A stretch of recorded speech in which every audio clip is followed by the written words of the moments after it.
I'm very impressed with everybody's presentations. I'll do my best. I'm Maria Markakis from Carson Valley Children's Aid. We're very happy to celebrate our 101 anniversary this year. I'm the staff coordinator for 3 years, but I've been in the field a really, really long time, and I love what I do. And I love BH Works. I have to tell you right off. Next slide. So Carson Valley, a little bit about our mission, is dedicated to delivering services to children, youth, and families to ensure their safety, build on their strengths, honor their differences, and empower them to achieve their goals for success in life.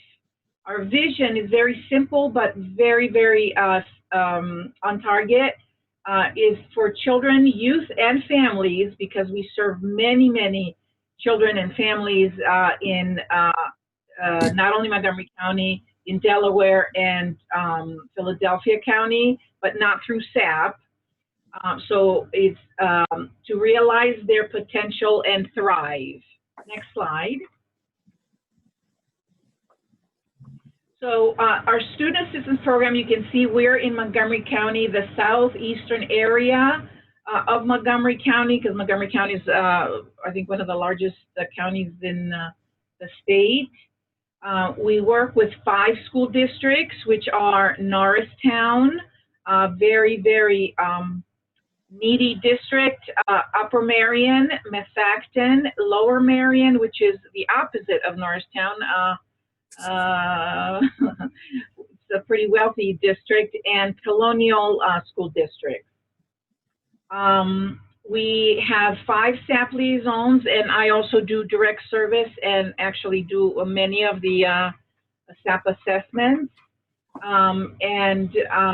We service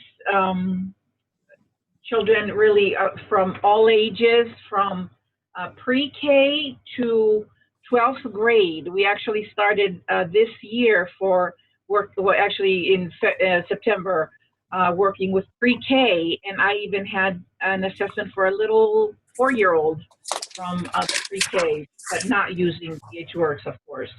But I'm excited to start doing that. So we work with about 5 high schools, 8 middle schools, and 21 elementary schools, and the preschool, like I said. We do drug and alcohol and mental health screenings, and kids are referred for those issues and DNA violation of school policy, and struggles with drugs and alcohol, and of course mental illness, mental health issues. And since the beginning, we have completed 341 BH Works screenings. Next slide. The total screenings we've done in 3 years is actually 463, but the 122 are for kids under the age of 12, I mean. So we started BH Works. It was implemented, we were trained by Tita in 2015 in the fall, and we had a little bit of a slow start because there was some resistance from kids, because we gave them a choice to talk or to do the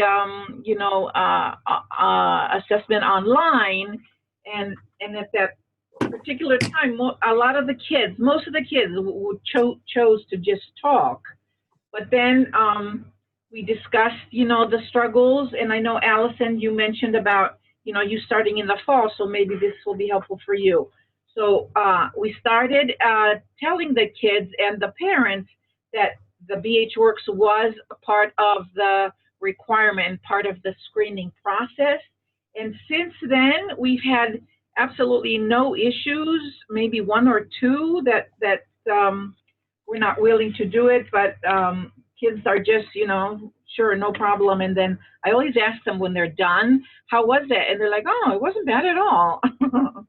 So that's really great. And so we've had absolutely excellent, and I think the tool is excellent, effective, easy.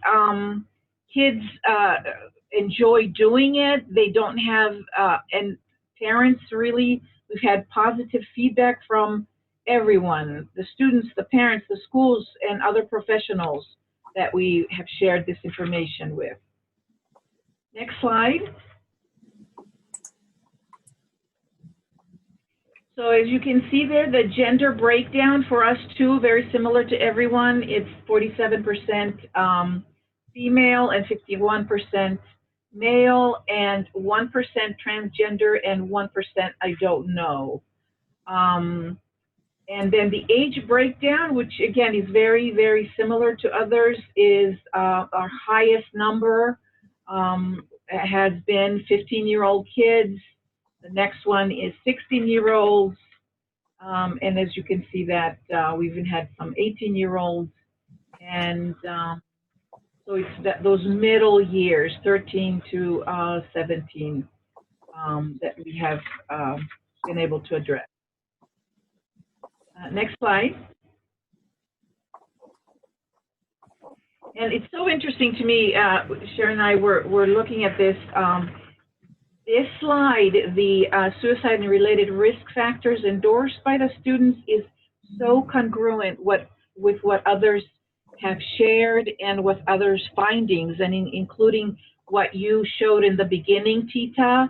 It's almost so amazing that the most significant issues are with anxiety and depression, and I'm glad actually to see that current suicidal ideation was a small number, and eating disorders as well. And then, you know, the trauma, post-traumatic stress disorder is, you know, the third highest. And I'm wondering, Tita, you had shown about the substance use. Can you get that information from the the screenings we have done, or no? Yeah, you can get that, and I'll show you how to do that. You can pull that from the export report, and that's something I can show you how to. Yeah, so all that information, anything on the tool you can collect through the report. So I'll do a little training video and show you how to kind of pull that information out. Okay, because I'm curious to see what our numbers are for that category. Okay, and in summary then, next slide. And this is really true. Every single parent and student that I've done this with, and my staff has done this with, not one of them has looked at the results and said, oh my God, that's not me. Not one. And so that's really impressive, the accuracy, and then explaining the situation to the parent and the child. It's quick, easy to implement and interpret the results. And when parents actually see the numbers, you know, between the 0 and the 4, it's so effective for them. And lots of tears, but good tears, because they get help for their kids. It covers the major areas of the mental health and drug and alcohol concerns of our youth today, which is excellent. And what I do is, and I don't know if anybody else does that, but parents request a copy of the assessment, and they take it with them when they go for further help, like for a psychiatric evaluation, or individual family therapy, or BH, you know, whatever they're referred to. They want to take that with them, and I've gotten feedback that it really is helpful that they do that. Most students and parents agree to comply with our recommendations when they're in my office anyway, and then I try to follow up and because I offer, for them to call me back if they need additional assistance, and that happens actually quite often, and I'm glad to help. And so I know that they're complying with the recommendations. And it really amazes me that even the students, we have had very, very little resistance of kids not wanting to get the help that they need.